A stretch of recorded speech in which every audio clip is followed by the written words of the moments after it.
सच्चिदानंद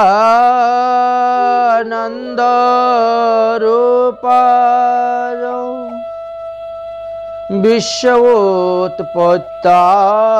Hathaway तापत्रय विनाशाय श्रीकृष्णाय वयं नमः। आज আমরা শ্রীমদ্ ভাগবত মহাপুরাণের কিছু মহিমার কথা আস্বাদন করব।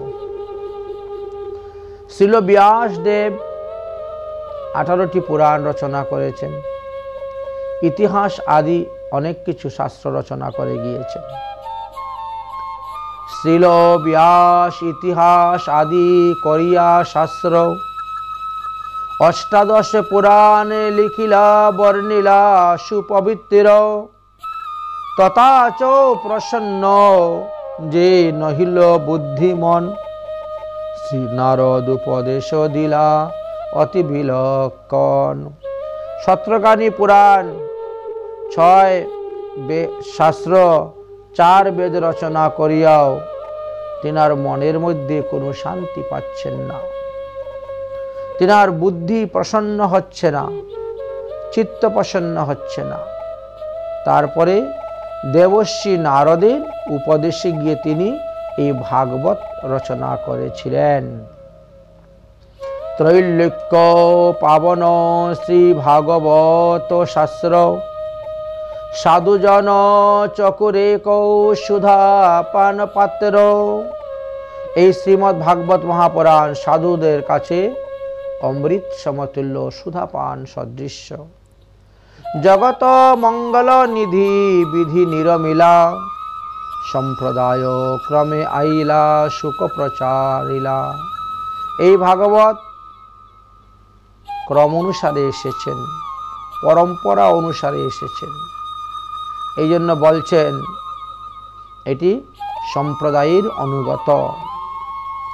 কারণ গাছে পাকা ফল যদি গাছ থেকে মাটিতে পড়ে তাহলে ফেটে যাবে, নষ্ট হয়ে যাবে। কিন্তু সেটা যদি একজনের হাত থেকে আরেকজনের হাতে এইভাবে ক্রম অনুসারে আসে তাহলে নষ্ট হয় না। ঠিক তেমনিভাবে ভাগবত এইভাবেই এসেছে। আর সুখদেব গোস্বামীপাদ পৃথিবীতে প্রচার করেছে। ব্যাস গোস্বামী যতনে গ্রন্থ করিলা জগতে রসের মালা দিয়া পরাইলা। এই জগৎবাসীকে তিনি রসের মালা পরিয়ে দিলেন যে তোমরা এইবার এইগুলা সর্বদা পান করতে থাকো। যতেক পুরাণ শাস্ত্র তাহা কহি শুন তামস রাজস্ব আরো সাত্ত্বিক নিরগুণ। এই সমস্ত গ্রন্থকে 3 ভাগে ভাগ করা হয়েছে, সাত্ত্বিক, রাজস্বিক আর তামসিক। তারপরে বলছেন আরো কিছু গ্রন্থ আছে যেগুলো হলো নির্গুণ, মানে 3 গুণের ঊর্ধ্বে, তাই তাদেরকে নির্গুণ বলা হয়েছে। তাহলে আসুন এবার আমরা আস্বাদন করি কোন কোন গ্রন্থতে কি কি আছে। মৎস্য আর কুর্ম তথা লিঙ্গ শৈব স্কন্দ আর অগ্নি, এই 6 পুরাণ তামস প্রবন্ধ। তাহলে 6টি তামসিক পুরাণ আছে, মৎস্য পুরাণ, কুর্ম পুরাণ, লিঙ্গ পুরাণ, শিব পুরাণ, স্কন্দ পুরাণ, অগ্নি পুরাণ।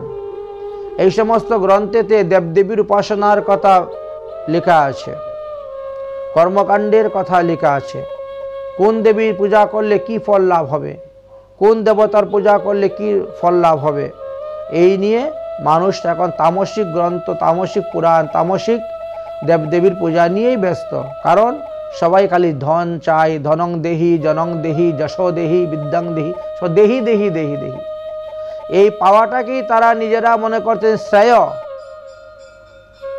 কিন্তু এটা শ্রেয় নয়, এটা প্রেয়।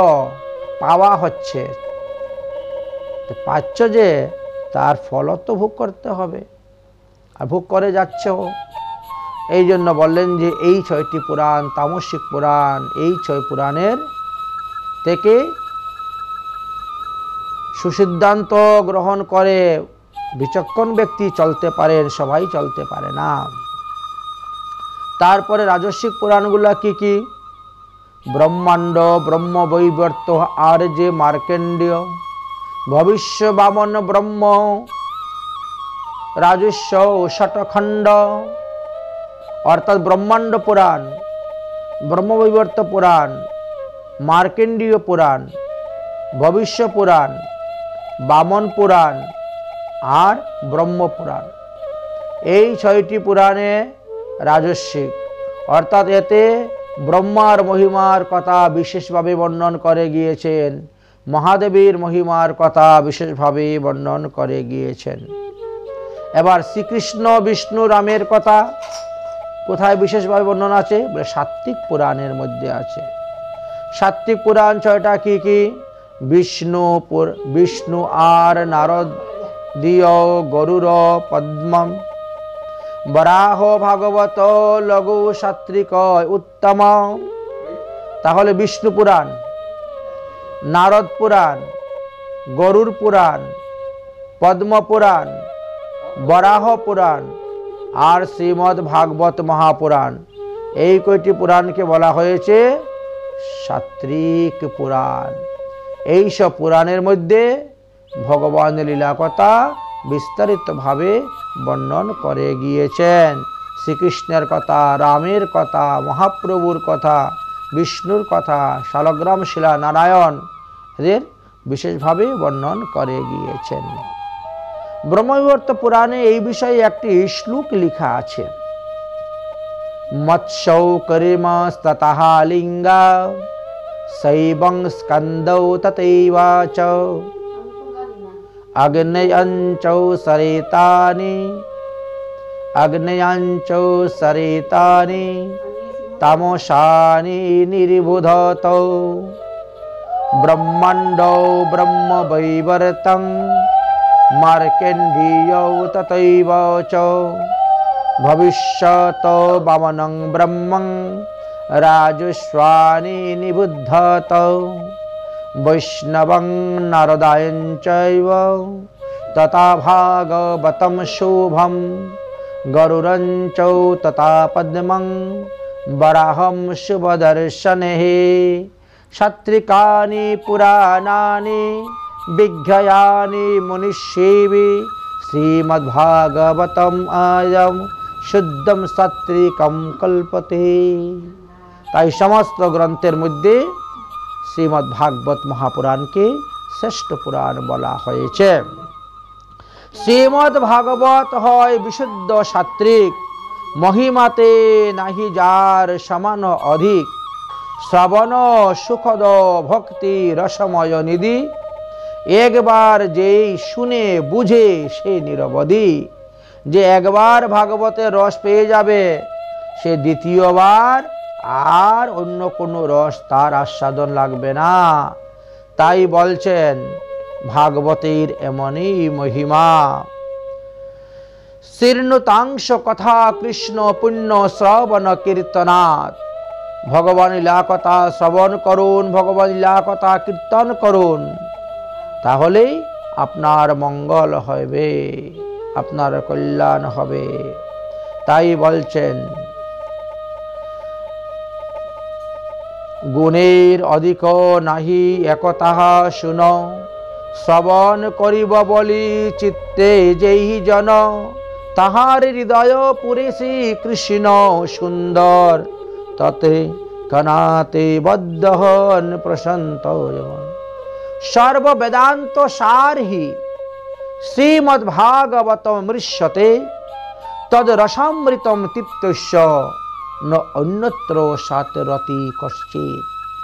একবার শ্রীমদ্ ভাগবতের কথামৃত যদি কেউ পান করে ফেলে, তাহলে সে আর কখনো অন্য রস পান করার ইচ্ছা হবে না, অন্য পুরাণ শ্রবণ করার ইচ্ছা হইবে না, সে বারবারই ভাগবত তত্ত্ব কথাই শুনতে চাইবে। ভাগবতের এমন মহিমা, এক হলো ভগবান ভাগবত, এক হলো গ্রন্থ ভাগবত, আর এক হলেন ভক্ত ভাগবত।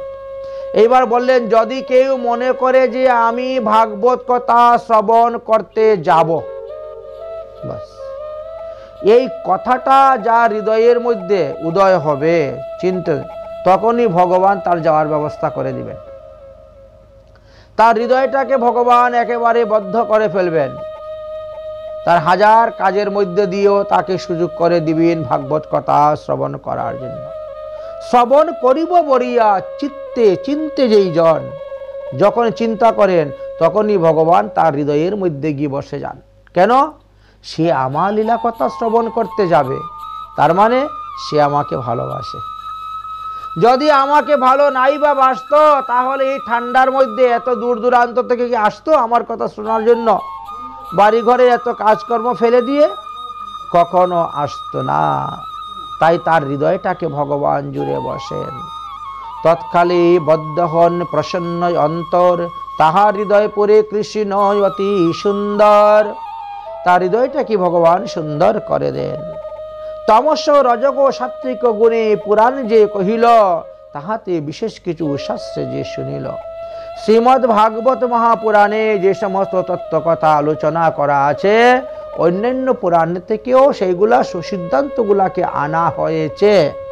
রাজস্বিক পুরাণ তামসিক পুরাণের মধ্যে যে যে ভালো কথাগুলা লেখা আছে, সাত্বিক কথাগুলা লেখা আছে, সেইগুলাকেও এখানে আনা হয়েছে।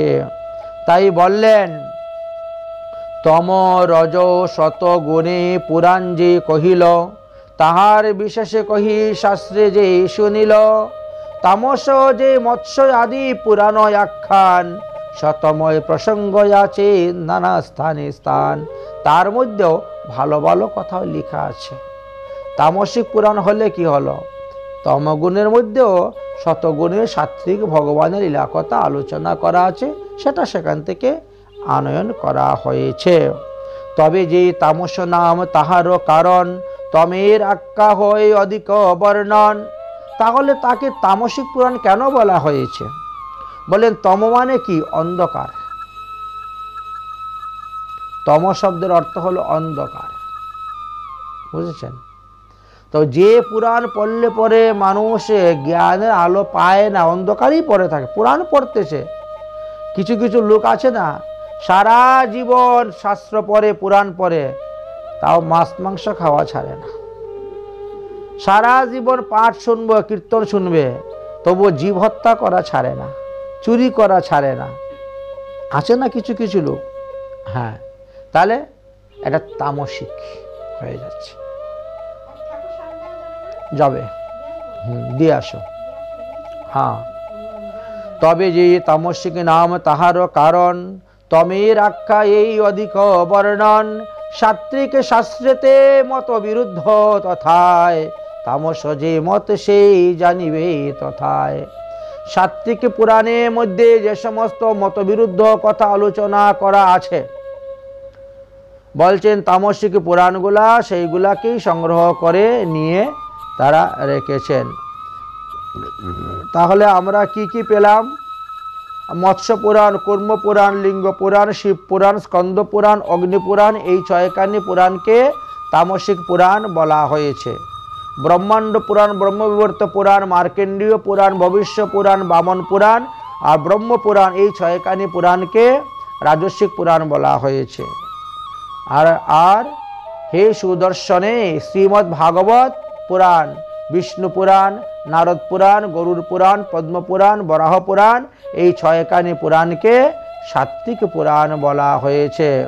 মুনিগণ, ঋষিগণ এই পুরাণগুলাকে এইভাবে আলোচনা করে দিয়েছেন, আমাদেরকে বললেন অতএব তোমরা সাত্ত্বিক পুরাণ আস্বাদন করো, তবেই তোমাদের মঙ্গল, তোমাদের কল্যাণ হইবে।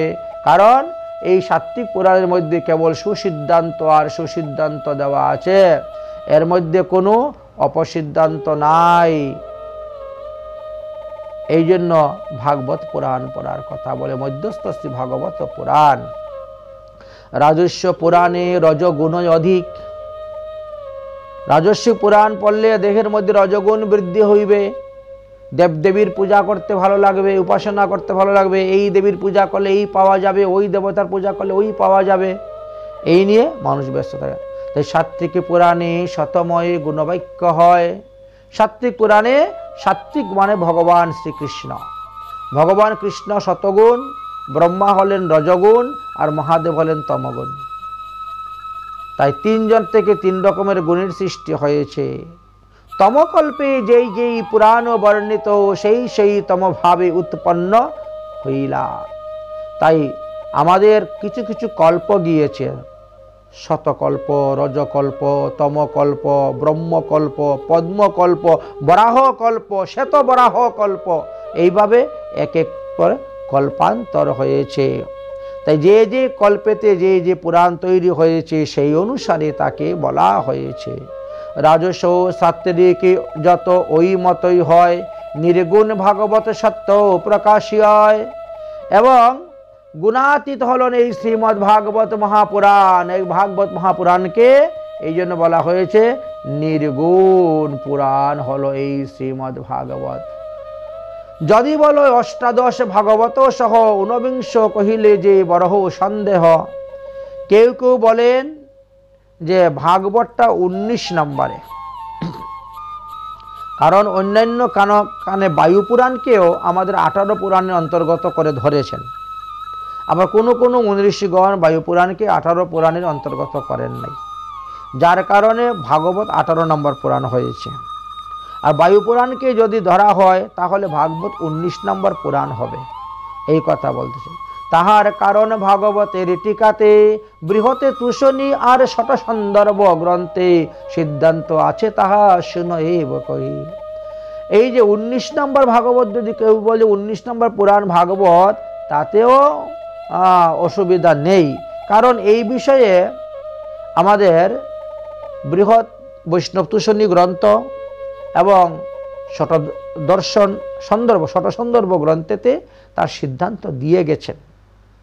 সিদ্ধান্ত আছে তাহা কহি এবে শুনো ভালো মতে, না জানিয়া অন্য লোকে চিনতে পুনঃ পুনঃ, প্রথম ভাগবত নাম 4000 শ্লোক। বললেন যে দেখো তার সিদ্ধান্তগুলা যে বৃহৎ তুষণী বা সৎসন্দর্ভ গ্রন্থেতে দেওয়া আছে। তারা বললেন প্রথমে যে ভাগবতটা ছিল, প্রথম ভাগবত ছিল 4টি শ্লোকের দ্বারা, চতুশ্লোকী ভাগবত, মাত্র 4 শ্লোকে ছিল ভাগবত। তারপরে সেটা হয়ে গেল 4000 শ্লোকের ভাগবত, তারপরে সেটা হয়ে গেল 18000 শ্লোকের ভাগবত। এই জন্য বললেন প্রথমে ভাগবতে নামে 4000 শ্লোক বর্ণিলা ব্যাসদেবে পুরাণ সাত্ত্বিকে, পরে পরে নারদে উপদেশ দিলা, শ্রীমদ্ ভাগবত নাম গ্রন্থ প্রকাশিলা। তারপরে নারদের উপদেশে এই ভাগবত আরো বিস্তার হয়ে গেল। পূর্ব গ্রন্থ 4000 অনুষঙ্গ ক্রমে, ভাগবতের সেই সকলই বিশ্রামে, স্বতন্ত্রেতে এই 4000 যেই গ্রন্থ রচিল, ভাগবত তন্ত্র নাম তাহার হইল। সেটার নাম ছিল ভাগবত তন্ত্র। ব্যাসদেব 4000 শ্লোক দিয়ে যে ভাগবত রচনা করেছিলেন, এই ভাগবতের নাম হলো ভাগবত তন্ত্র।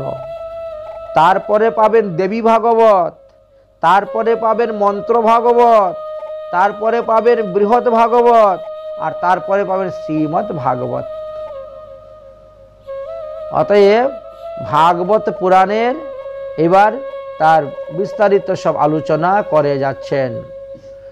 আর একটা ভাগবত আছে আমাদের লঘু ভাগবত। তাহলে একটা তন্ত্র ভাগবত পেলেন, একটা লঘু ভাগবত পেলেন, একটা বৃহৎ ভাগবত পেলেন, একটি মন্ত্র ভাগবত পেলেন, একটা দেবী ভাগবত পেলেন, আর একটা শ্রীমদ্ ভাগবত মহাপুরাণ পাওয়া গেল।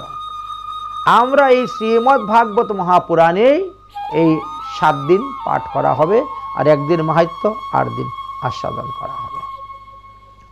আচ্ছা, উপপুরাণের মধ্যে গণনা হয়। এখন বললেন যে তন্ত্র ভাগবত আর লঘু ভাগবত, এই 2 ভাগবতকে উপপুরাণ বলা হয়েছে। যেভাবে 18টি পুরাণ আছে আমাদের, তেমনভাবে 18টি উপপুরাণও আমাদের আছে। অষ্টাদশ উপপুরাণ, পুরাণ সপ্তদশ, মহাপুরাণ ভাগবত মহাগুণযশ। বললেন যে 18টা উপপুরাণ আছে, আর 17টা পুরাণ, ভাগবতকে নিয়ে 18টা মহাপুরাণ।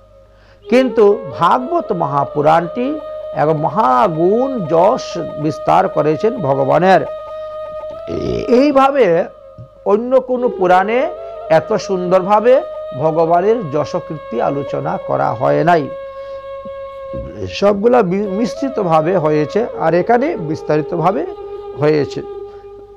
আচ্ছা, এবার বললেন 10 লক্ষণা ক্রমে মহিমার সীমা, গাইব তাহার গুণ করিয়া গরিমা। এবার বললেন যে ভাগবতের 10টি লক্ষণের কথা আমরা আলোচনা করব। তখনই বুঝতে পারবেন যে শ্রীমদ্ ভাগবত মহাপুরাণের মাহাত্ম্যটাই একটা আলাদা বিশেষ গুণ আছে। 10 লক্ষণ ক্রান্ত মহিমার সীমা, গাইব তাহার গুণ করিয়া গরিমা। বহু শাস্ত্র ভাগবতের মহিমা কহয়, কত কহা যায় মাত্র কই শ্লোকত্রয়। বললেন ভাগবতের মহিমার কথা সব শাস্ত্রে দেওয়া আছে। সব পুরাণেতে ভাগবতের মহিমার কথা আলোচনা করা আছে, সেই কথাও বর্ণন করে গিয়েছে। অত অয়ং ব্রহ্মসূত্রাণম ভরতে তর্তনির্ণয়, গায়ত্রী ভাষ্য স্বরূপ বেদার্থং পরিবৃত্তিতম, পুরাণানাং সমরূপম সাক্ষাৎ ভাগবতস্তদ, দ্বাদশস্কন্ধ যুক্ত অয়ম শতবিচ্ছেদ সংযুক্ত। বললেন যে এই শ্রীমদ্ ভাগবত মহাপুরাণের মহিমার কথা ব্রহ্মপুরাণ, স্কন্দ পুরাণ, অগ্নি পুরাণ ইত্যাদিতেই আলোচনা করে গিয়েছেন। এই সমস্ত স্থানেও আলোচনা করে গিয়েছেন। অগ্নিপুরাণে বিশেষ করে বর্ণন করে গিয়েছেন, তাই অগ্নিপুরাণের কথাও এখানে আলোচনা করে ধরেছেন। বলেন এই শ্রীমদ্ ভাগবত মহাপুরাণ হলো সমস্ত গায়ত্রীর অর্থ। আমরা যেভাবে গায়ত্রী শব্দ উচ্চারণ করতে গিয়ে আমরা ধীমহি বলি, এখানে শ্লোকেও ধীমহি দেওয়া আছে। গ্রন্থ 18,000, গ্রন্থ অষ্টাদশ সহস্রম শ্রীমদ্ ভাগবত। এই যে 18,000 শ্লোকের ভাগবত, একেই শ্রীমদ্ ভাগবত মহাপুরাণ বলা হয়েছে। ভাগবতের মহিমা কথা আলোচনা করতে অগ্নিপুরাণে যেমন বর্ণন করে গিয়েছেন, পদ্মপুরাণে যেমন ভাবে বর্ণন করে গিয়েছেন, সেটাও আমরা আলোচনা করতেছি। পদ্মপুরাণ বললেন পাদৌ যদতো প্রথম দ্বিতীয়, তৃতীয়ে কুরিযৎ কথিতং যদ ধ্রুব, নাভিস্ততা পঞ্চম এব ষষ্ঠম, ভুজান্তরণম যোযুগলম তন্নাসৌ, কণ্ঠস্থৌ রাজনম নবমো যদুম্ভো, মুখারবিন্দম দশম প্রফুল্লম, একাদশং যস্যং ললাটং পটম, শ্রয়াপি যদ দ্বাদশম এব ভাতি। বললেন যে শ্রীমদ্ ভাগবত মহাপুরাণের প্রথম স্কন্ধ, দ্বিতীয় স্কন্ধ হলো ভগবানের 2টা চরণ। তৃতীয় স্কন্ধ চতুর্থ স্কন্ধ হলো দুইটা উরু, পঞ্চম স্কন্ধ হলো নাভি, ষষ্ঠ স্কন্ধ হলো হৃদয়, সপ্তম স্কন্ধ অষ্টম স্কন্ধ হলো দুই বাহু, নবম স্কন্ধ হলো কণ্ঠদেশ, দশম স্কন্ধ হলো মুখমণ্ডল, একাদশ স্কন্ধ হলো ললাট, আর দ্বাদশ স্কন্ধ হলো মস্তক। এই শ্রীমদ্ ভাগবতের এই যে 12টি স্কন্ধ, এই 12টি স্কন্ধেতে ভগবান শ্রীকৃষ্ণের দ্বাদশ অঙ্গ অবস্থান করতেছেন। এই জন্যই বললেন যে ভাগবত পুজিলেই কৃষ্ণের পূজা হয়, এমন এক গ্রন্থ ভাগবত। ভাগবতে ফুল তুলসী দিলেন, কৃষ্ণ পূজা হয়ে গেল। ভাগবতের ভোগ লাগালেন, কৃষ্ণ ভোগ লাগানি হলো। ভাগবতের আরতি করলেন, কৃষ্ণ আরতি করা হয়ে গেল। এমনই মহিমা। তারপরে কি বললেন পদ্মপুরাণ, আর একটু মহিমার কথা বললেন। তমাদিদেবং করুণানিধানং তমালবর্ণম সুহিতাবতারম অপার সংসার সমুদ্র সেতুম ভজাম্যহম শ্রী ভাগবত স্বরূপম। বললেন যে এই ভাগবতের স্বরূপে সাক্ষাৎ ভগবান অবস্থান করতেছেন। এই সংসার সমুদ্র থেকে যদি কেউ পার হইতে চাও, তাহলে ভাগবত ধর্ম যাজন করো, ভাগবত পূজন করো, ভাগবতের আরতি করো, ভাগবতের গুণগান করো, ভাগবতের প্রসাদ গ্রহণ করো। ভাগবত হয় কৃষ্ণের স্বরূপ পরিষ্কার, তদীয় ভাবেতে ব্যতীত অতিশে অনুপ, অতএব পুরাণ শাস্ত্র তদীয় সম্ভব, অপার গুণের মধ্যে গাই এ কলব। এই ভাগবতের অনেক অনেক গুণের কথা বর্ণন করে গিয়েছেন শাস্ত্রে, তার মধ্যে আমরা এখানে কিঞ্চিত আস্বাদন করতেছি। ভাগবত নামক গ্রন্থ অষ্টাদশ সহস্র শ্লোক সম্বন্ধীয়, শত বিভাগ বা প্রকরণ যুক্ত, দ্বাদশ স্কন্ধ সম্পূর্ণ। এতে 5,75,000টি শ্লোক আছে, অক্ষর আছে, 5,75,000 অক্ষর। স্বয়ং ভগবান শ্রীকৃষ্ণের মুখ হইতে এটি নিঃসৃত হয়েছেন বাণী। পুরাণের মধ্যে এটা সৌম্যতুল্য এবং শ্রেষ্ঠ। ব্রহ্মা তখন চিন্তা করলেন কেমন করে ভাগবত শ্রেষ্ঠ হলো দেখি তো। একদিকে সব পুরাণ তুলেছেন দাঁড়িপাল্লায়, আর একদিকে ভাগবত তুলেছেন, তুলে দেখলেন যে ভাগবতের ওজনটাই বেশি। তাই বললেন বেদার্থকে ব্যাখ্যা। বেদ পরে আপনি কিছু বুঝতে পারবেন না, কিন্তু বেদের প্রকৃত অর্থ সব ভাগবতেই দেওয়া হয়েছে শ্রীমদ্ ভাগবতে। বেদের ভাষ্য হলো এই শ্রীমদ্ ভাগবত মহাপুরাণ, এবং গায়ত্রীর ভাষ্য এই ভাগবত মহাপুরাণ। আমরা যে ব্রহ্ম গায়ত্রী বলি, সেই গায়ত্রীর ভাষ্য এই ভাগবত মহাপুরাণ স্বরূপ। মহাভারতের যে অর্থ নির্ণয়, এটাও কিন্তু এখানেই আছে, এবং ব্রহ্মসূত্র বা বেদান্তের ব্যাখ্যা এই শ্রীমদ্ ভাগবত মহাপুরাণের মধ্যেই বিস্তারিতভাবে বর্ণন করে গিয়েছেন। তাই শ্রীমদ্ ভাগবত মহাপুরাণ হলো সর্বশ্রেষ্ঠ পুরাণ। সমস্ত পুরাণের মধ্যে শ্রেষ্ঠ পুরাণ বলা হয়েছে। তার মধ্যে ভাগবত সর্বশ্রেষ্ঠতম, ত্রিভুবনে পরাতে পরও শাস্ত্রের অনুপম। যত শাস্ত্র পুরাণ ইতিহাস আছে সবার মধ্যে শ্রেষ্ঠ হলেন এই শ্রীমদ্ ভাগবত মহাপুরাণ। গায়ত্রী ব্রহ্মসূত্রে বেদার্থ ভারতে সর্বসময় সর্বসার শ্রীকৃষ্ণ চৈতন্য ভাগবত। তাই গায়ত্রীর অর্থ বলেন, ব্রহ্মসূত্রের অর্থ বলেন, আর বেদের ভাষ্য বলেন, এই সব কিছুর সার হলো এই শ্রীমদ্ ভাগবত মহাপুরাণ। অন্যান্য পুরাণ শাস্ত্র, অন্যান্য ব্যাখ্যা, শ্রীমদ্ ভাগবতে মাত্র কৃষ্ণ গুণগান।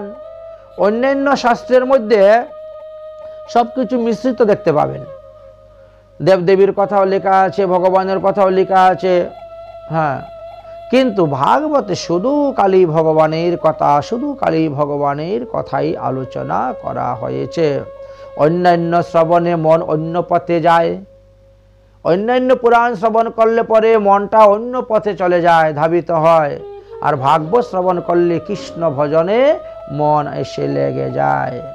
তাই বলে অন্যান্য শ্রবণে মন অন্য পথে যায়, ভাগবতে শ্রোতা মাত্র কৃষ্ণে মন ধায়। ভাগবত কথা শ্রবণ করলে কৃষ্ণ ভজনের দিকে মন ধায়। কারণ আপন আপন স্থানে প্রীতি সবাই টানে, ভক্তিপথে দেয় বিগতি।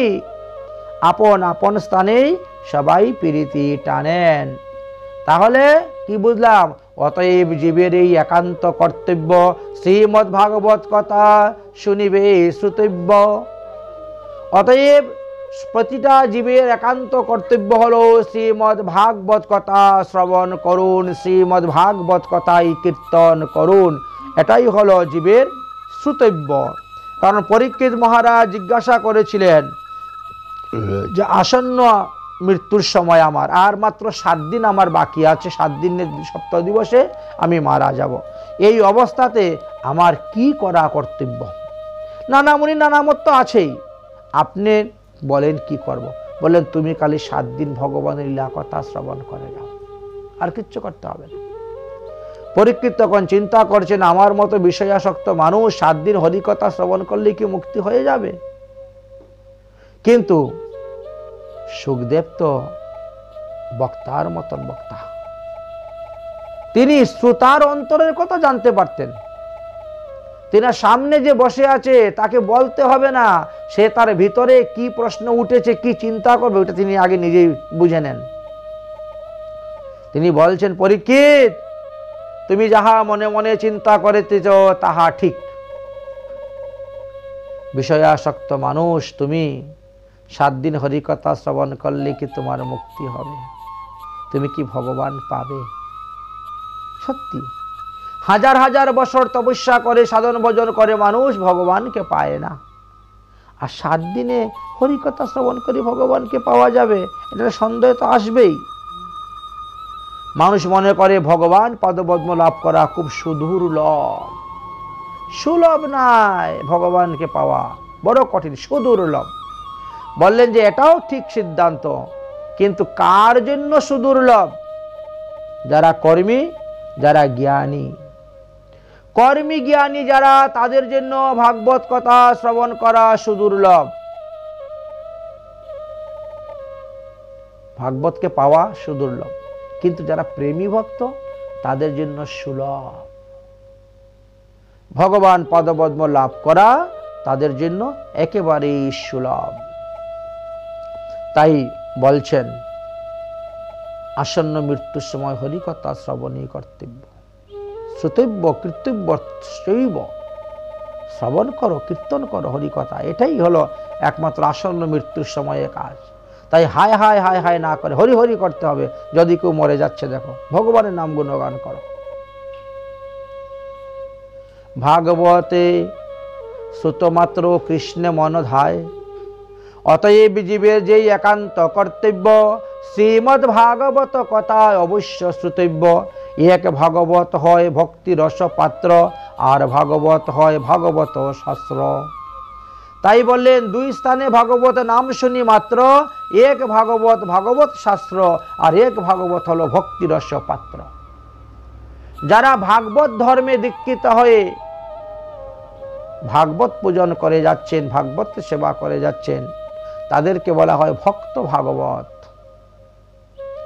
আর গ্রন্থ ভাগবত তো আছেই আমাদের, ভক্ত ভাগবত। এই জন্য বলেন এক ভাগবত হয় ভক্তি রস পাত্র। যারা ভক্তি রসেতে পরিপূর্ণ পাত্র হয়ে গেছে তারাও ভাগবত হয়ে গেছে। আর এক ভাগবত তো আমাদের শাস্ত্র আছে। তাই সাধুমুখে এই বাক্য শুনিয়ে শ্রবণে, শরণ লইল মুই তাহার চরণে। ভাগবত শ্রবণেতে বিশুদ্ধ পদ্ধতি শুনি, যতে কবচ কহি কণ্ঠেতে পড়িল। এবার বললেন ভাগবত শ্রবণ করারও কিছু নিয়ম আছে, কিছু বিধিবিধান আছে। যারা নিয়ম করে শ্রবণ করেন, বিধিবিধান অনুসারে শ্রবণ করেন, তারাই তাড়াতাড়ি ফলটা লাভ করতে পারেন, না হলে ফল লাভ করা যায় না। কারণ এটা তো ঔষধ। আপনার রোগ হয়েছে, আপনি ঔষধ খাচ্ছেন, কিন্তু ঔষধ সেবনেরও তো বিধি আছে, বিধান আছে। ডাক্তারের কাছে গেলে পড়বে বলেন এইটা খালি পেটে খাবেন, এইটা খাওয়ার পরে খাবেন, ওটা রাত্রে ঘুমাবার সময় খাবেন, এই ট্যাবলেটটা দুধের সঙ্গে খাবেন, বলে না? কেন? পথ্য, নিয়ম আছে, বিধি বিধান, ওইভাবে করলে আপনার রোগ সারবে। তারপরে আবার ঔষধ দিয়ে বলবে যে এইটার জন্য এই এই জিনিস খাবেন না, কারণ ওটা কুপথ্য, ওটা খেলে পরে কিন্তু আমার ঔষধে কাজ করবে না। তখন আমাকে বুঝতে পারবেন না, বলে ডাক্তার মশাই এত টাকা নিলেন, কি ঔষধ দিলেন, একটুকু কাজ হচ্ছে না। হ্যাঁ, বলে কুপথ্য ছাড়িতে নারো, তাহলে ঔষধে কাজ করবে কেমন করে? ঔষধে কাজ করতে গেলে কুপথ্য ছাড়তে হবে। ঠিকই তেমনি ভাবে ভাগবত কথা শ্রবণ করতে গেলেও তার কিছু নিয়ম নীতি আছে, সেইগুলা শুনতে হবে। যতে কবজ করি কণ্ঠেতে পুরিল, বলে এইগুলা একেবারে তাবিজ বানিয়ে গলার মধ্যে ধারণ করে রাখো, মানে সবসময় মনে রাখবা। ভাগবত কথা শ্রবণ করতে গেলে কি কি করে গেলে শুনলে আমাদের লাভ হইবে। স্বজাতীয়া তো সাধু সঙ্গেতে বসতি শ্রীমদ্ ভাগবত আস্বাদন করিব। প্রথমেই বললেন যে স্বজাতীয় সাধু সঙ্গ করতে হবে, বিজাতীয় নয়। স্বজাতীয় সাধুদের সঙ্গ করে সাধুমুখেই হরিকথা শ্রবণ করিতে হইবে, শ্রীমদ্ ভাগবত কথা আস্বাদন করিতে হইবে। তবে সেই শ্রবণের সুখ অধিক জন্মায়, নতুবা শ্রবণের রস তাদৃক না হয়। এই জন্য শ্রবণের যে রস আছে ওই রসটা তখন আসবে না, কারণ বক্তা যদি কৃষ্ণার্থী হন আর শ্রোতা যদি ধনার্থী হন, তাহলে তো সেখানে রস আসবে না। কারণ সে তো আসছে ধনের আশায়, গিয়ে শুনি দেখি পাঠে কোন দেবতার পূজা করলে 1 টাকা থেকে 1 কোটি টাকা বাড়াতে পারবো, রাতারাতি বড় লোক হতে পারবো, ব্যবসা বাণিজ্য ভালো চলবে, কোম্পানি ভালো চলবে, ফ্যাক্টরি ভালো চলবে, ওই আশা নিয়ে সে এসেছে ভাগবত শুনতে। এখন যিনি বক্তা ইনি তো কৃষ্ণার্থী বক্তা, উনি খালি কৃষ্ণ কথাই বলেন, ধনের কথা বলেন না, তাহলে এখানে শ্রোতা বক্তার মধ্যে ভালোই হবে না। কি পাঠ হচ্ছে? এইবার বলছেন বক্তা যদি ধনার্থী হন আর শ্রোতা যদি কৃষ্ণার্থী হন, তাহলে সেখানেও সুখ আসবে না। আসলাম আমি দুটা কৃষ্ণ কথা শুনবো, উনি তো কৃষ্ণ কথা বলেই না, এদিকের কথা ওদিকের কথা বলে বলে গল্প দিচ্ছে, নিজের জীবনের কথা বলতেছে। হ্যাঁ, কি পাঠ শুনলাম? আসলাম কৃষ্ণ কথা শুনতে, উনি আবার দেবদেবীর গল্প আরম্ভ করে দিয়েছে। অমুক দেবতার পূজা করলে এই লাভ হবে, অমুক দেবতার পূজা করলে সেই লাভ হবে। তখন ওই শ্রোতার ওই বক্তার মুখের থেকে পাঠ শুনতে আর ভালো লাগবে না। এই জন্য বলছেন যে স্বজাতীয় সাধুর মুখ থেকেই হরিকথা শ্রবণ করলে আনন্দ পাওয়া যায়, তৃপ্তি লাভ করা যায়, আস্বাদন করা যায়। তার দৃষ্টান্ত দিয়েছেন ভক্তি রসামৃত নামক সিন্ধু গ্রন্থেতে আলোচনা করে গিয়েছেন। শ্রীমদ্ ভাগবতম অর্তম নানাস্বাদম রসিকেশঃ স্বজাতি স্নিগ্ধৈ স্নাদৌ সঙ্গৌ ততো ধরে। তাই বলছেন যে শ্রীমদ্ ভাগবত কার মুখ থেকে শুনবেন? বলে রসিক ভক্তের কাছ থেকে শুনবেন।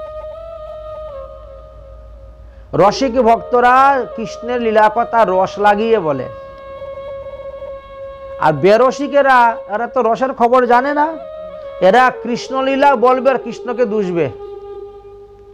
রাসলীলার কথা বললেও কৃষ্ণকে দুষবে, মাখন চুরির কথা লীলা বললেও কৃষ্ণকে দুষবে, বসন চুরি বস্ত্রহরণ লীলা বললেও ও কৃষ্ণকে দুষবে। কারণ এরা তো বেরসিক, এরা তো প্রেমের সন্ধান জানে না, প্রেমের খবর জানে না, রসের খবর জানে না।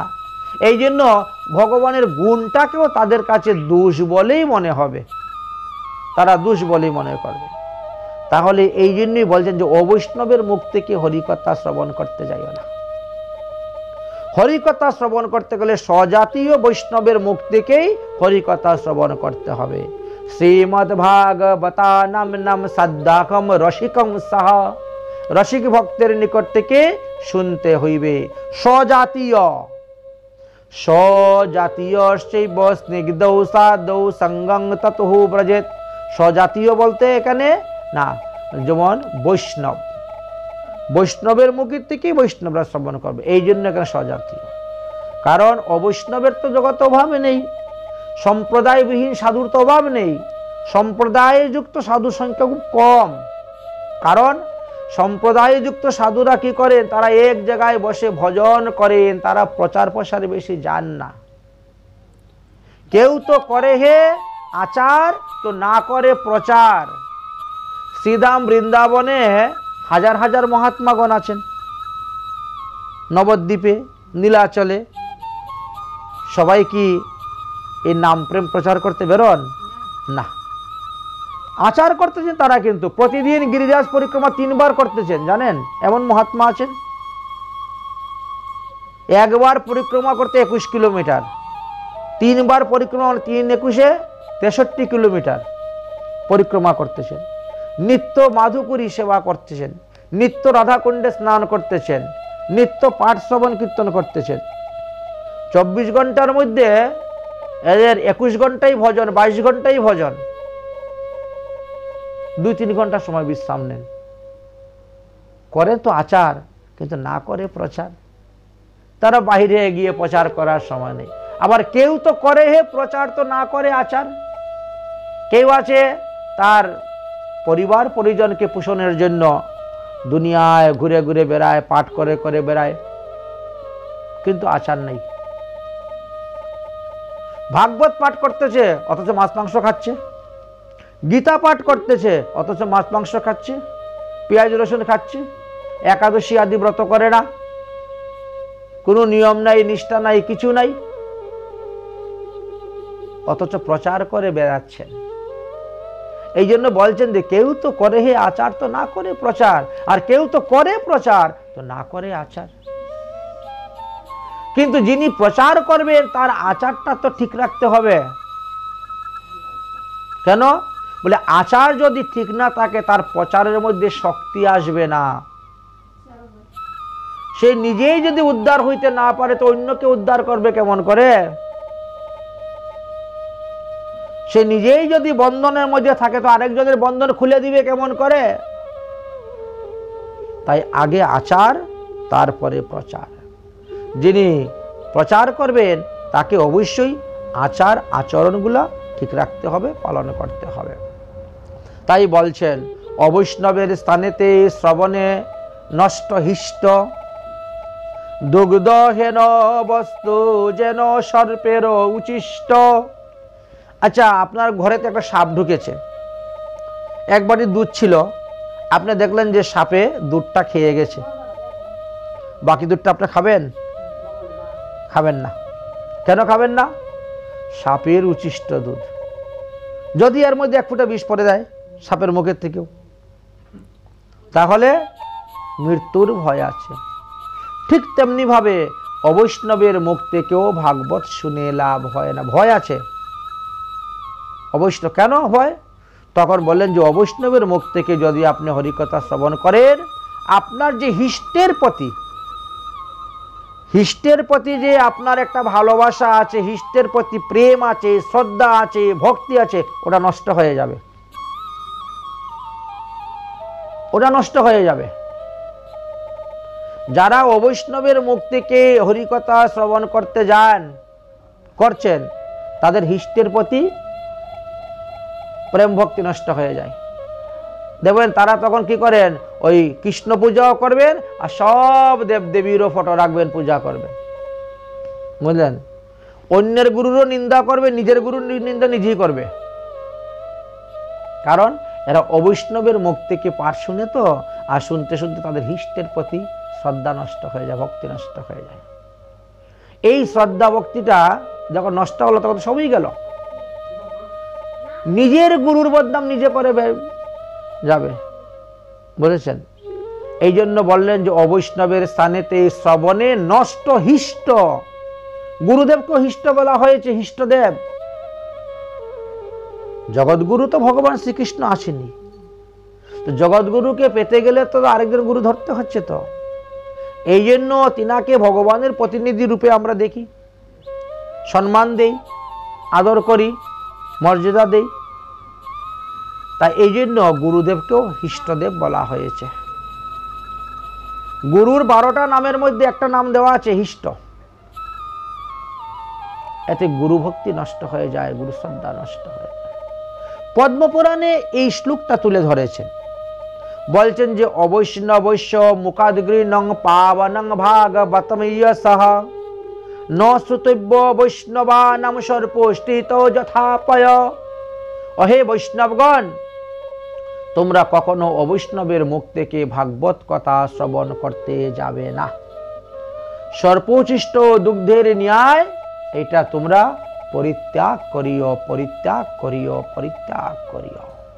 তাহলে কার মুখ থেকে শুনবেন? বলে রসিক ভাগবত জনের কাছে, স্বজাতীয় বৈষ্ণবের মুখ থেকে ভাগবত কথা শ্রবণ করবেন।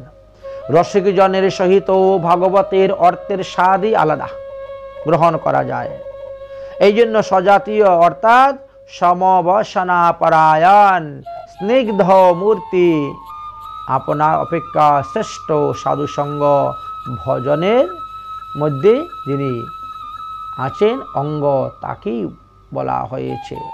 তাহলে অবৈষ্ণবের মুখ নিঃসৃত পবিত্র ভাগবত কথা, অবৈষ্ণবের মুখ থেকে হরিনাম কীর্তন শ্রবণ করতে নাই। এমনকি অবৈষ্ণবের বৈষ্ণব সেবাতেও গিয়ে গ্রহণ করা নিষিদ্ধ, সঙ্গই করা নিষিদ্ধ। ভাগবত হেনধন পাইয়া কতেকে চিন্ত হে নারী নো দুর্বোধ্য বিপাকেতে। কেউ আবার মনে করে যে কৃষ্ণ পূজা করে কি হবে, আমার তো দিন দিন খালি দরিদ্রতাই বাড়ে। যারা মহাদেবের পূজা করেন, যারা দুর্গা পূজা করে, তারা তো রাতারাতি বড়লোক হয়ে যাচ্ছে, একতলা দুতলা তিনতলা বিল্ডিং হচ্ছে। আর আমি সারা জীবন কৃষ্ণ পূজা করে আমার চালে খড় নাই। হ্যাঁ, উঠানে বৃষ্টি পড়ার আগে ঘরের ভিতরে বৃষ্টি পড়ে, পরনে কাপড় নাই, পেটে অন্ন নাই, এমন করে কি লাভ হবে? কেউ কেউ এরকম ভাবে চিন্তা মনে করবেন যে ভগবান আপনাকে পরীক্ষা করতেছেন, ভগবান আপনাকে পরীক্ষা করতেছেন। সেই পরীক্ষায় যদি উত্তীর্ণ হতে পারেন তবেই তো আনন্দ। আরে এখানে কয়দিনের জীবন? 100 বৎসরের। আর ওখানে হাজার হাজার কোটি কোটি বৎসর আনন্দ ভোগ করবেন। ভাগবত হেনদন পাইয়া কতেকে চিন্তয়ে নারীনো দুর্বোধ্য বিপাকেতে দন্তে তীর্ণ করি ধরি অঞ্জলি মস্তকে শ্রীমদ্ ভাগবতের কৃপা করহ মুখে। সবসময় ভাগবতকে প্রণাম করে বলবেন, হে ভাগবত, তুমি আমাকে কৃপা করো। হ্যাঁ, ভাগবতের কৃপা অবশ্যই হবে। তোমার চরণে রতি মতি দেহ মোরে কৃষ্ণদাস নিবেদেয় একান্তয়ন্তরে। এই জন্য বললেন যে ভাগবতের কাছে চাইবেন কি? প্রেম ভক্তি চাইবেন, টাকা পয়সা চাইবেন না, সোনা দানা বাড়ি ঘড়ি এইগুলা ভগবানের কাছে চাইলে প্রেম ভক্তি থেকে বঞ্চিত হওয়া যায়। এই জন্য আমাদেরকে সাবধান করলেন, বললেন যে তোমরা প্রেম ভক্তি ভগবানের কাছে চাইবে, অন্য কোনো কিছু চাইবা না, চাইলে কিন্তু তোমরা বঞ্চিত হইবে। তাহলে অষ্টাদশ স্মৃতি প্রকাশ ইয়া ঋষিগণ মস্তকে ধরে তাহার সবার চরণ। কৃষ্ণ ভক্তি গ্রন্থেরও তাৎপর্য অর্থ হয়, না বুঝিয়া কর্মী জ্ঞানী অন্যথা কয়। কর্মী যারা, জ্ঞানী যারা, তারা একই ভাগবত পাঠ করবে, একই গীতা পাঠ করবে, কিন্তু ব্যাখ্যা করবে অন্যরকম। তারা ব্যাখ্যাটা অন্যরকম করবে, কারণ যে যেই রসের লোক সে সেই রসের দিকে টেনে টেনে কথাগুলা বলবে, সেই দিকেই নিয়ে যাবে। এই জন্য উপক্রময় অভ্যাসতে উপসংহার আদি 6 লক্ষণের প্রাধান্যতম ভক্তির শাস্ত্রয়। অতএব অষ্টাদশ স্মৃতি শাস্ত্র গুণ জাতি সর্ব পাপ হরে জন্মে নহে গুণ। তাই এই সমস্ত গ্রন্থ আস্বাদন করলে কি হয়? আমরা সমস্ত পাপ থেকে মুক্তি লাভ করতে পারি। তাই 18টি উপপুরাণ, 18টি পুরাণ বললেন, 6 শাস্ত্র, এইগুলার দ্বারা পাঠ করলে পরে আমরা পাপ থেকে মুক্তি লাভ করতে পারি এবং পুনরায় আবার আমাদেরকে মাতৃগর্ভে এসে জন্মগ্রহণ করতে হবে না। মনু আর অত্রি হন বৈষ্ণব হারিত, জাতিযজ্ঞ বলকয়ার অঙ্গিরা শ্রুত, শনিশ্চৈব সাম্য বেদ কাত্যায়নী দাসী, শঙ্করে গৌতম তথা বিশ্বের সুবাসী সুরগুরু শতানন্দী পরাশুর কুর আশপাশ মুক্তিদাতা ভক্তির হেতুগ। এইভাবে অনেক অনেক মহাত্মের কথা আলোচনা করে গেলেন, যারা অনেক অনেক গ্রন্থ রচনা করে গিয়েছেন, যেই সমস্ত গ্রন্থ আস্বাদন করলে পরে আমরা ভক্তি লাভ করতে পারি, আর ভক্তির দ্বারাই আমরা মুক্তি লাভ করতে পারি। কলৌ তো কেবলা ভক্তি ব্রহ্ম সাজুর্যকারিণী। তাই এই কলিযুগে ভক্তি হলো একমাত্র মুক্তি। তাই ভক্তির দ্বারাই আমরা মুক্তি লাভ করতে পারি। এই দুরন্ত সংসার সমুদ্র পার হইতে পারবো একমাত্র ভক্তির দ্বারা। ত্রিজগতে গানছন্দে সর্বলোক গায়, দুরস্থ সংসার হেতু যাহাতে এরায়। কৃষ্ণ প্রেম ভক্তি সুধা সাগরে পড়িয়া, ডুবি ডুবি খায় সুধা উদর পুরিয়া। তাই এই যে কৃষ্ণ ভক্তি, এই যে প্রেম ভক্তির সুধা, এইটি যে যত বেশি পান করতে পারবেন তিনার ততই মঙ্গল হবে, ততই কল্যাণ হইবে। বামন হইয়া চাঁদ ধরিবারে গণি, ছাই মূর্খ চোরাচার ধীর জ্ঞানহীন। ভক্তিহীন তাতে ইন্দ্রিয় অধীন, হেন ভক্তি করে হেন বিচারের কাম। লোকে উপহাস্য করে কেবল ধার্যতাম, তথাপিও গরবর করি জুরদান। রচি যাতে দিল সেই চরণ মনে প্রাণ, তাহার স্মরণে মতি পবিত্র কারণ। রচনা উদ্গর হইল পুরুষ ভাজন। বললেন বামন হইয়া যেরকম ভাবে চাঁদ ধরতে যায়, আমরাও সাধারণ মানুষ হইয়া ভগবানকে দর্শন করতে চাই, ভগবানের পদপদ্ম লাভ করতে চাই। তবে ভগবানের কৃপা হলে অসাধ্য কিছুই নয়, অসাধ্য বস্তু আমাদের সাধন হয়ে যাবে। যেমন ব্রজের সবাই পেল ভগবানকে, ব্রজের গোপ বালক বৃদ্ধ যত নর নারী, পশুপক্ষী বৃক্ষ বনস্পতি আদি করি, সুখনিত্য সব প্রাকৃত চিতানন্দময়, পরময় উপাস্য সদা চরণার বিন্দ হয়। দেখেন ব্রজেতে যারা জন্মগ্রহণ করেছিল সবাই তো ভগবানকে পেয়েছে, পশু পাখি থেকে আরম্ভ করে মনুষ্যরা তো পেয়েছেন। তো সেইভাবে ভগবান যখন আবার পৃথিবীতে অবতীর্ণ হবেন, আমাদেরও জন্ম হতে পারে ভগবানের লীলা সহায়ক রূপে, ভগবানের পরিকর রূপে আমাদেরও জন্ম হতে পারে, বা হয়েছেও কে জানে, সেটা তো জানি না। তাই বলেন যোগী যোগী যতি তপস্বী অগম্য জ্ঞান কর্মী, তাহার মহিমা কহিবারে সকৃতিকার। অনুভব কর নিত্য ধ্যান কর যার। অতএব যোগী হোক, যতি হোক, তপস্বী হোক, কর্মী হোক, জ্ঞানী হোক, যে যেভাবে ভজন করতেছে তো সেইভাবে ভগবানকে লাভ করতে পারবে। ভগবানকে যে সবাই একইভাবে পাবে এমন নয়, কারণ যে যেভাবে ভগবানের ভজন করে তারা সেইভাবেই ভগবানকে পায়। যে আত্মারূপে ভজন করে সে আত্মারূপে পাবে, কেউ নিরাকার রূপে ভজন করতেছে, কেউ ব্রহ্মরূপে ভজন করতেছে। যে যেমনভাবে ভজন করবে সে সেমনভাবেই পাইবে। বুঝেছেন? যেমন পুতনা রাক্ষসনী, পুতনা রাক্ষসনী পূর্বজন্মের বাসনা ছিল আর এই জন্মে গিয়ে সেখানে পূর্ণ হল।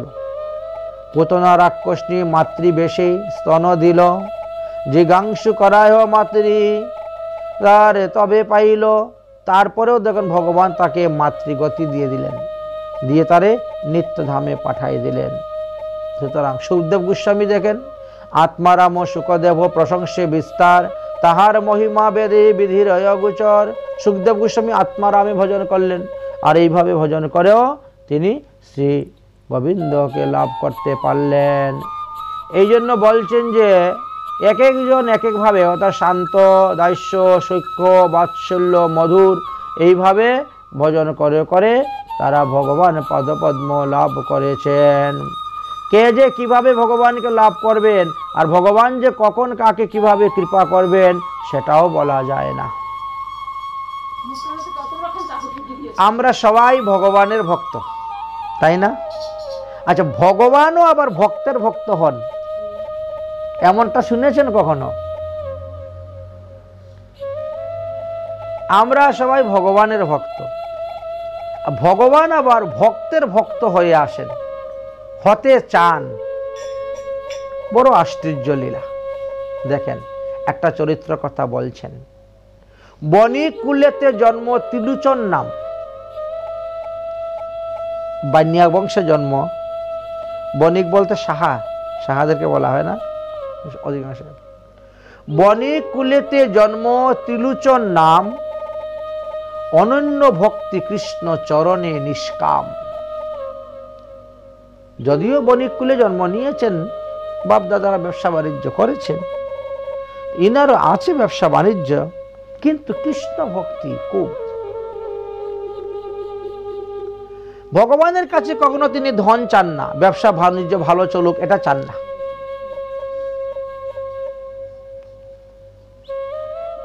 দয়ার্দ হৃদয় সদা বিষয় বিরক্ত। হৃদয়টা একেবারে দয়ায় পরিপূর্ণ। যদি কেউ কোনো বিপদে পড়ে উনার কাছে যায়, উনি যতটুকু পারে সাহায্য করেন। মনে করো কেউ বাড়ি বানাবে, কেউ ঘর বানাবে, কেউ মেয়ে বিয়ে দিবে, কেউ বাবার শ্রাদ্ধ করবে, কেউ একটু বৈষ্ণব সেবা দিবে, উনি উদার মনে তাকে দান দক্ষিণা করেন। বুঝেছেন? বৈষ্ণব সেবাতে তার একান্ত ব্রত, দয়ার্ধ হৃদয় সদা বিষয়ে বিরক্ত।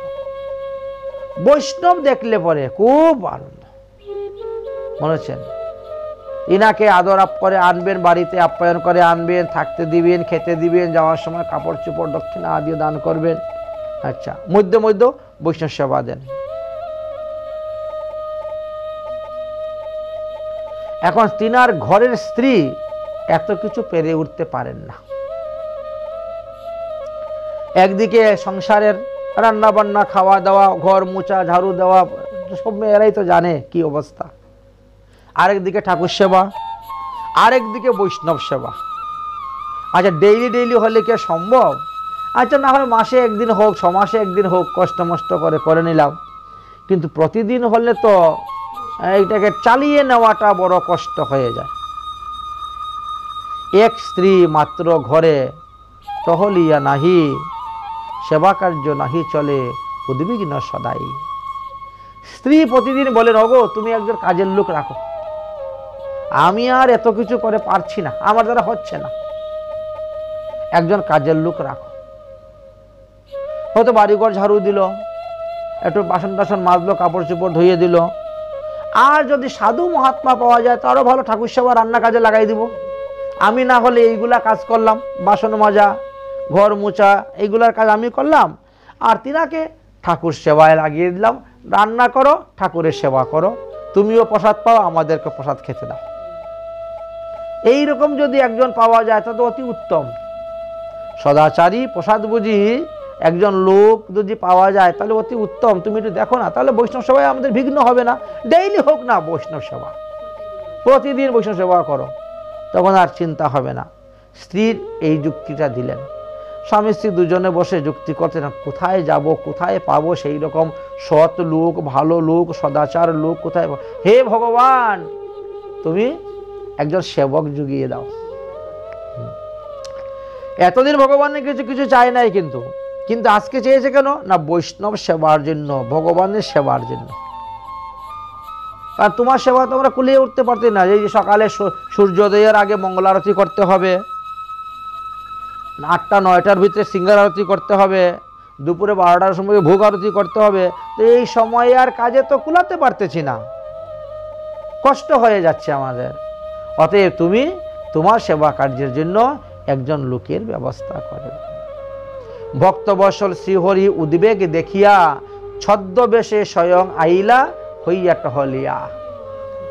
ভগবান তখন নিজেই এসে গেলেন, বলেছেন। আচ্ছা, চিন্তা করতে পারছেন এখন? হ্যাঁ, ভগবানই দেখেন এখন ভক্তের সেবা করার জন্য এসে গেছেন। ভগবান তখন নিজেই একজন টহলিয়া মানে চাকরের রূপ ধারণ করে সাধু বেশি আসছেন, এমন সাধু বেশি এসে উপস্থিত হয়েছে, ছদ্মবেশ, চিনতে পারে না। অতি ক্লিশ মলিন মলিন ছিন্ন বস্ত্র, নাহিক দ্বিতীয় বস্ত্র, নাহি জলপাত্র। এমনভাবে এসেছে শরীরটা একেবারে হালকা পাতলা, রোগা সোগা শরীর, পরনের বসনটা একেবারে মলিন, আবার শত ছিদ্র, এইখানে ফেটে গেছে, ওইখানে ফেটে গেছে, জোড়া দেওয়া, তালি দেওয়া, গিট্টি মারা, সেলাই করা, এরকম ভাবে খুব খুব গরিব, দিন দরিদ্র, দিন আনে দিন খায় এমনও নয়, আরও অবস্থা খারাপ, 2-3 দিনে একবার খেতে পায় এমন অবস্থা হয়েছে। সঙ্গে একটা জলপাত্রও নাই খাওয়ার, কাউকে বলে আমাকে জল দাও, তাহলে হাতে করে খায়, বুঝেছেন, হাত দিয়ে নিয়ে খাচ্ছেন, এইরকম রূপ ধারণ করে এসেছেন। দ্বারে আসি বসি রহে কাঙ্গালেরও ন্যায়, ওই বণিকের বাড়ি, ত্রিলোচন বণিকের বাড়িতে এসে উপস্থিত, একেবারে কাঙ্গালের মতো দরজায় এসে বসে গেছেন। ত্রিলোচন সাধু তারে দেখিয়া পুছিল, তখন সাধু বেরিয়েছেন, উনি তো এমনি দয়ার্দ হৃদয়, আসে বেরিয়েছেন, আগে জিজ্ঞাসা করছে, কে তুমি? বসিয়া হেতা কি করো আস? তুমি কেন এসেছো, কিসের আশায় এসেছো এখানে, আমাকে বলো, তোমার নাম কি, তোমার বাড়ি কোথায়, তুমি কোথা থেকে এসেছো, কিসের আস? ভিক্ষা যদি লহ আইসো আমার পাশ, যদি ভিক্ষা নিতে হয় তাহলে আসো, তুমি কি ভিক্ষা চাও, তুমি যা ভিক্ষা চাইবে তাই আমি তোমাকে দেব। দয়ার দিত তো হৃদয় প্রসন্ন, এই জন্য সবসময় করে আসছে, আসো। তিহু কহে কাঙ্গাল মুই নাহি পিতা মাতা, ভগবান কি অভিনয় করতেছেন, কান্না শুরু করে দিয়েছেন, আমি দিন দরিদ্র কাঙ্গাল, আমার কেউ নাই, মা বাপ কেউ নাই, বুঝেছেন? হ্যাঁ, টহল বলয়ে যদি করি তবে তথা, কাজের জন্য ঘুরে বেড়াচ্ছে, যদি কোথায় একটু আশ্রয় দেয়, কেউ কারো বাড়িতে থাকতে পারি, একটু কাজকর্ম করতে পারি তাহলে তো ভালো, এই জন্য একটু আশ্রয়, এই জন্য কাজের জন্য ঘুরে বেড়াচ্ছি, আমাকে কেউ কাজেও রাখে না। আচ্ছা আচ্ছা, তো তোমার নাম কি বাবা? বলছে আমার নাম অন্তর্যামী। ভগবান নামটা তো ঠিকই বলেছে, কিন্তু একটু ঘুরাইয়ে বললো আর কি। হ্যাঁ হ্যাঁ, তোমার নাম কি? আরে অন্তর্যামী নাম মূর, মূরে সবে জানে, যার যেই কর্ম সম মূরে ডাকি ভানে। এখন আমি যার বাড়ি যাই, যেমন কাজ করি তেমন নামে ডাকে লোকে আমারে। কত বাড়িতে যাই, কাজ করি, শরীর হালকা দুর্বল তো, বেশি কাজ করতে পারি না, মানুষ রাখে না, বের করে যা। মানুষের কাজ না করতে পারলে কেউ আমার ভালোবাসে না, বুঝেছেন? তখন বের করে দেয়, এইভাবে আসে। আচ্ছা, তা তুমি কার কার বাড়ি কাজ করো? বলে সবের বাড়ি, সব ব্রাহ্মণ ক্ষত্রিয় বৈশ্য শূদ্র, হ্যাঁ যে রাখে তার বাড়ি কাজ করি, এর বাড়ি কদিন কাজ করলাম, ওর বাড়ি কদিন কাজ করলাম, এইভাবে চলছে আমার জীবন। যতদিন কাজ করতে পারি ভালো রাখে, না পারলে বের করে দেয়, চলে আসি। অন্তর্যামী নাম মোর, মোরে সবে জানে, যার যেই কর্ম সমে মোরে ডাকি আনে, যার যে কাজ হয় যখন আমার ডাকে আমি গিয়ে কাজ করি। চারিবর্ণ আশ্রমীর যার যেই আশ, বুঝিয়া করিতে পারি সেই কর্মবাস। চারি বর্ণের লোকেই আমারে ডাকে, আর আমিও চারি বর্ণের লোকের বাড়িতে যাই, গিয়ে যার যে কাজ সেই কাজ করে দেই। কথাটা তো মিথ্যা নয়, ভগবানকে সবাই ডাকে, সবার কাজই তো ভগবান করে দিচ্ছেন। হ্যাঁ, কিন্তু কথা ঘুরিয়ে বলতেছে তো, ত্রিলোচন সাধু আর বুঝতে পারেন নাই। ত্রিলোচন কহে তবে বেতন কি লইবে? যদি আমার বাড়িতে থাকো, আমার ঠাকুর সেবা করো, আমার ঠাকুরের রান্না টান্না করো, বৈষ্ণব সেবার কাজ করো, যে তুমি বেতন কি লইবে বলো, কত টাকা তোমার বেতন? হ্যাঁ লইবে। তিহু কহে যত খাইতে পারি তাহা দিবে। বলছে বেতন লাগবে না, আমার খালি পেট ভরে খেতে দিলেই হবে, আমি যত খেতে পারি তত আমার খাওয়াতে হবে। আমি যখন বলবো আর না, ঠিক আছে বন্ধ। হ্যাঁ, শরীরটা হালকা পাতলা হলেও কিন্তু আমার ভোজনটা বেশি। হ্যাঁ, আমি কিন্তু খেতে পারি বেশ ভালোই, এই জন্য আমার খাবার দেখে অনেকের পছন্দ হয় না, এই জন্য বের করে দেয়। হ্যাঁ, ওরে বাবারে, ওই এক বেলায় যা খায় আমি 3 বেলায় তা খেতে পারবো না, আমার খাবারটা বেশি বলে সবে আমাকে রাখে না। দেখেন না, অনেকে বলে বাবা গোপাল সেবা করব, 5 বার ভোগ লাগাইতে হয়, দরকার নেই, ঠিক না? এইরকম খায় বেশি, তো একটু পরপরই খায়, এই জন্য রাখতে চায় না। তবে আমার বেতন লাগে না, আমারে খাবার দিলেই হয়, আমারে খেতে, আমি ভোজনে তুষ্ট, আমি ভোজনেতে তুষ্ট, আমাকে আপনি খাবার দিবেন বাস। আচ্ছা ঠিক আছে। আর একটা শর্ত আছে। বলে কি শর্ত? বলে আমারে কখনো মন্দ বাক্য বলতে পারবেন না, আমারে কোনো গালি দিতে পারবেন না, কোনো মন্দ কথা বলতে পারবেন না, আমার নামে অন্যের কাছে গিয়ে বদনামও গাইতে পারবেন না। যেদিন আমি আমার নামে আপনারা বদনাম গাইবেন অন্যের বাড়িতে, আমি কিন্তু সেই দিন চলে যাব, আর থাকবো না। এইটুকুই, বেতন লাগবে না আমার, আমি দিন রাত আপনার কাজ করে যাব। বাহ, সুন্দর। কিন্তু কেহ মন্দ বাক্য কহিবে না, বর তৎক্ষণাৎ উঠিয়া যাইব, মনে লইবে যাব। হ্যাঁ, আমাকে যখন মন্দ বাক্য বলবেন তখন আমি উঠেই চলে যাব, আমি আর তোমার এখানে এক মুহূর্ত থাকব না। অতএব এটি হলো আমার শর্ত। আচ্ছা, ত্রিলোচন সাধু তখন বলছে খুব ভালো ভালো, ঠিক আছে ঠিক আছে, কত খাবে, খাও না। হ্যাঁ, সাধু বলে ভালো ভালো, মুর গড়ে রহ, কেহ না কহিবে কিছু, তোমারে দুঃসহ, তোমার কেউ কিছু বলা সাহসই নেই, দুঃসাহস এমন কার? আর আমি আর আমার স্ত্রী তুই ঘরে আছি, দুজনই তো আমরা, কেউ তোমারে কিছু বলবে না, তোমার যত ইচ্ছা তত তুমি খাও, আর আমার ঠাকুর সেবা করবে, বৈষ্ণব সেবা রান্না বান্না করবে। আচ্ছা ঠিক আছে, কথায় রাজি হয়ে গেল। চলছে সেবা পূজা, ভগবানও কাজ করে যাচ্ছেন ভক্তের। বেশ অনেক দিন গত হয়ে গেছে, কাজ চলতেছে।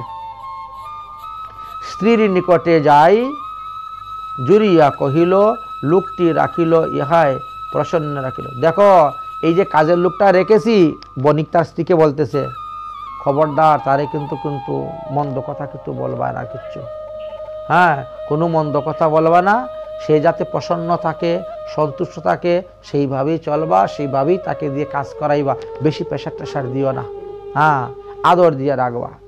স্ত্রীকে ভালো করে বুঝিয়ে দিলেন, সাবধান, কোনো মন্দ কথা না কহিবা। হ্যাঁ, সে যে টহলিয়া সেতু, আমার মনে হচ্ছে এ কোনো সাধারণ ব্যক্তি নয়। হ্যাঁ, মনে হয় সাধারণ ব্যক্তি নয়, একটু সন্দেহ হচ্ছে তার উপরে আমার। তবে তারে সন্তুষ্ট মনে রাখো, প্রসন্ন মনে রাখো, সে যতটা কাজ করে করুক। আমার একটু সন্দেহ হচ্ছে, কারণ কাজ করবে বেতন নিবে না, এ আবার কেমন কথা? আবার বলছে মন্দ বললে চলে যাব, আর না হলে সারা জীবন থাকবো।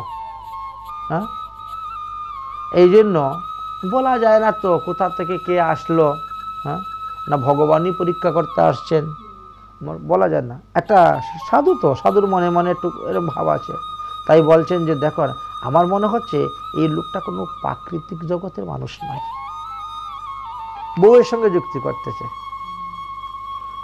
কারণ তার কথাবার্তা চেহারা দেখলেও মনে হচ্ছে একটু অপ্রাকৃত কিছু একটা গুণ আছে। হ্যাঁ, বলতেছেন, লোকটি রাখিও ইহায় প্রণয় করিয়া, প্রণয় প্রেম প্রীতি ভালোবাসা দিয়ে রাখিও, সাবধান, কোনো মন্দ কথা না কহিবে। সে যে টহলিয়া সে তো প্রাকৃতিক নহে, দেখিতে পুলকে দেহ পরম উৎসয়ে, তাকে দেখলে পরে শরীরের মধ্যে একটা আনন্দ আসতেছে, তাকে দেখলে পরে শরীরের মধ্যে একটা ভাব আসতেছে, একটা প্রেম আসতেছে। এই জন্য তাকে এক কথায় তাকে কাজে রেখে দিলাম। তবে আমার মনে হচ্ছে কোনো প্রাকৃতিক নয়।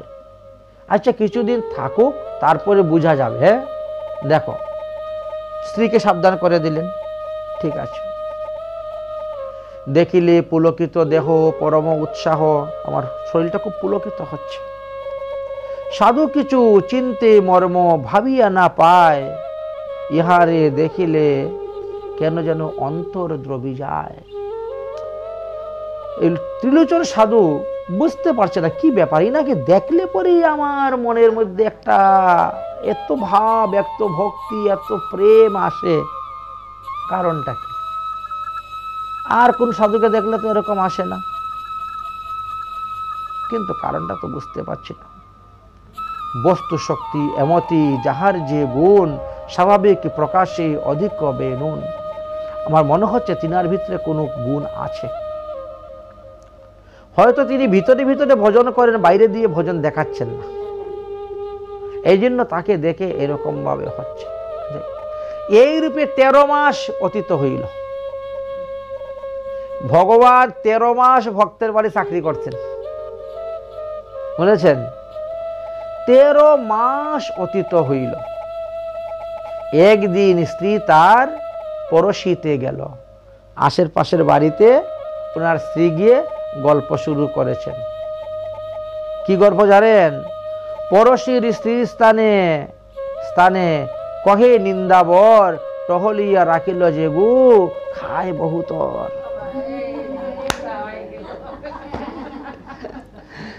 13 মাস পর্যন্ত তো কথাটা ছিল ভালোই গোপন। 13 মাস পরে এই বাড়ি ওই বাড়ি যায়, বসে গল্প করে, আরে আমরা যে কাজের লোকটা রেখেছি, ওরে বাবা এত এত খায়, এত খেতে পারে, হ্যাঁ অনেক খায়, কত যে খাইতে পারে তাহার সীমা নাই, তাহারে সকলি দিয়ে আপনে না খায়। এমনও দিন যায় যে ওকে যা হয় ওইসব খেয়ে এনে আমাদের আর হয় না। ভগবানের ভোগ লাগিয়ে সব একেবারে থালা ভরে নিয়ে বসে যায় খেতে, এত খেতে পারে, বুঝেছেন? হ্যাঁ, বলতে শুরু করে দিয়েছে। এই রূপে যবে তেহ অনেক কহিল, এই বাড়ি ওই বাড়ি, ওই বাড়ি ওই বাড়ি, বলতে বলতে বলতে বলতে এবার ভগবানের কানে এসে ঢুকলো দৈবাত। দৈবাত টহলিয়া তাহা সকলেই শুনিল। একদিন শুনলেন, শুনিয়া তৎক্ষণাৎ প্রভু অন্তর ধ্যান হইল, শেষ, ভগবান চলে গেছেন। এ কি, আমাদের কাজের লোকটা কোথায় গেল? দেখতে পাচ্ছি না, দেখতে পাচ্ছি না, নাই। এইবার হারে লোকটা ছিল তো ভালোই ছিল, এতদিন সুন্দর কাজকর্ম হচ্ছিল, এইবার দেখেন একজন লোক থাকতে আমরা তার কদর বুঝি না, কিন্তু যখন চলে যায় তখন বোঝা যায়। এই যে এখন তুমি আছো, তোমার মা আমার জন্য কি করেছেন, মরে গেলে পরে আরে থাকলে তো এখন গরম জলটা করে দিতেন, চাটা করে দিতেন, কাপড়টা ধুয়ে দিতেন, ভাতটা রেঁধে দিতেন, তখন বোঝা যায় লোকের গুণটা। চলে গেছে, এইবার তিনি বুঝতে পারছেন। সাধু তখন কান্না শুরু করে দিয়েছে, বুঝলেন? সাধু শোকাকুলি হইয়া মূর্ছিত হয়ে গেলে, পরে সর্বনাশ, কেন তুমি এই নিন্দা বন্ধ করতে গেলে? মানুষের কাছে বললে কি মানুষে খেতে দিবে? হ্যাঁ, তুমি মানুষের কাছে বলতে গিয়েছো 13 মাস ধরে আমি যাকে খাওয়াই, আরে আমি কি খাওয়াচ্ছি, সে তার খোরাক সে খাচ্ছে। একজন লোক যদি তোমার বাড়িতে আসে, দুজন লোক যদি তোমার বাড়িতে আসে, মনে করবেন যে না তারটাই সে খেয়ে যাচ্ছে, বুঝেছেন? আমি খাওয়াবার কে? এইবার কান্না শুরু হয়ে গেছে। লোকটা কোথায় গেল কোথায় গেল আর নেই, এই বাড়ি যায় ওই বাড়ি যায়, ওই বাড়ি যায়, ওখানে জিজ্ঞেস করে ওখানে জিজ্ঞেস করে, বাজারে গিয়ে জিজ্ঞেস করে, যেখানে যেখানে ও আড্ডা মারতো, বসে গল্প করতো। 13 মাস ধরে একজন লোক থাকলে তো তার বেশ ভাই বন্ধু অনেক জুটে যায়, কোথায় নেই, কেউ বলতে পারে না। ত্রিলোচন সাধু তখন উপবাস, উপবাস। আহারে আমি কি দন হারাইলাম, একদিন নয়, দুদিন নয়, 3 দিন উপবাস। 3 দিন উপবাস, কিছু না খাইল। আকাশবাণীতে প্রভু বৃত্তান্ত কহিল, তখন আকাশবাণী হলো। 3 দিন পরে আকাশবাণী হইল।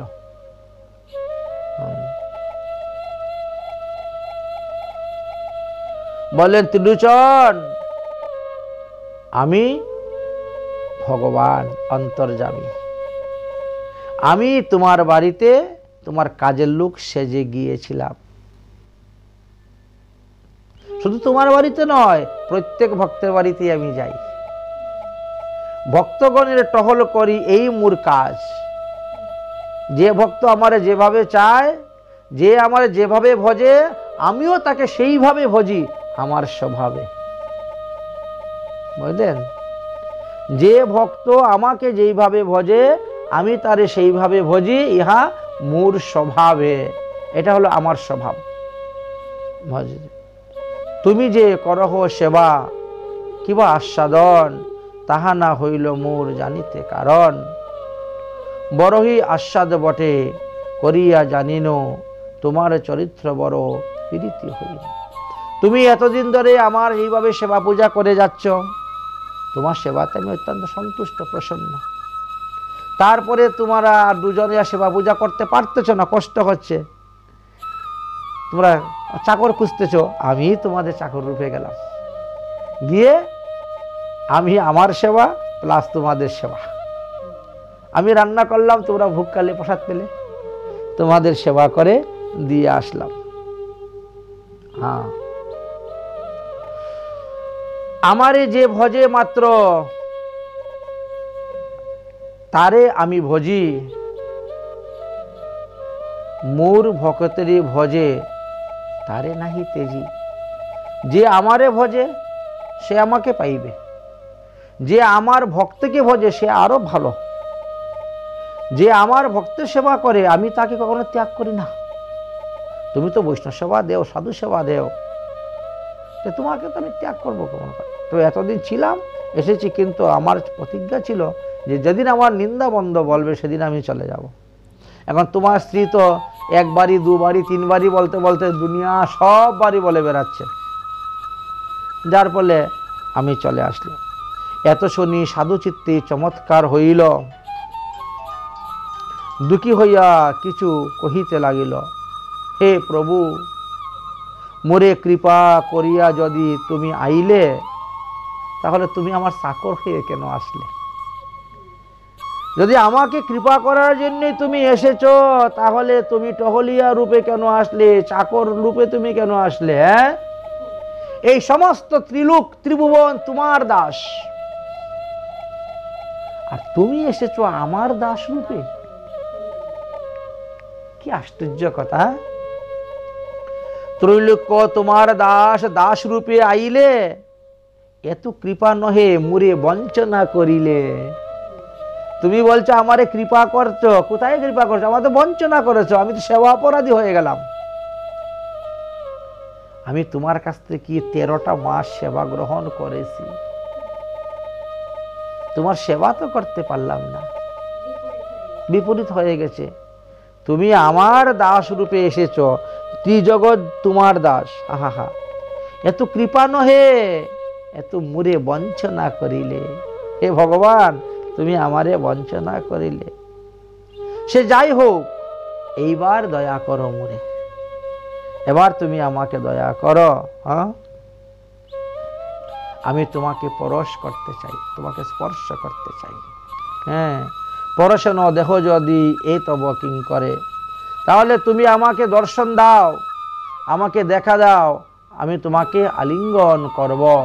এই দাসকে দেখা দাও, তবে জানি তোমার করুণা ভৃত্যের প্রতি, তবে আমি মনে করব যে হ্যাঁ, আমার প্রতি তোমার কৃপা ঠিকই আছে। এক্ষণি ভাবিবে মরি হৃদয়ে দেখিবে। তখন ভগবান কি বলেন, যখন তুমি চক্ষু বন্ধ করে হৃদয়ের আকাশে তুমি চিন্তন করবে, তখন তোমার হৃদয়ের মাঝে আমাকে দেখতে পাবে। আমি তোমার হৃদয়ের মধ্যে আছি, কারণ আমি ভক্তদের হৃদয়ের মধ্যে সর্বদা বাস করি। এই জন্য ভক্ত সঙ্গ করলেই ঈশ্বরের সঙ্গ হচ্ছে। ভক্ত সেবায় দেওয়া, ঈশ্বরের সেবা দেওয়া, ভগবত সেবা। যখন যখন ভাবিবে মোরে হৃদয়ে দেখিবে, দেহান্তে আমারে তুমি নিশ্চয়ই পাইবে। এই দেহেতে তুমি আর আমার দেখা পাবে না, তবে এই দেহ শেষ হওয়ার পরে তুমি পুনরায় তুমি আমাকে আবার দর্শন করতে পারো। তুমি আমার নিত্য গোলকধামে আসবে, তাই আমাকে তুমি দর্শন করতে পারবে। এই তো আকাশবাণী হয়ে গেল। অতএব বৈষ্ণব সেবার যে মহিমা প্রকাশ হইল ত্রিলোচন যার সীমা। তাহলে বৈষ্ণব সেবার ফলে দেখেন ভগবানের কৃপা পেয়ে গেলেন। ত্রিলোচন শ্রীচরণে শরণ লহিল, কৃষ্ণদাস মাগে বৈষ্ণবেতে ভক্তিদার। তাই ভগবানের কৃপায়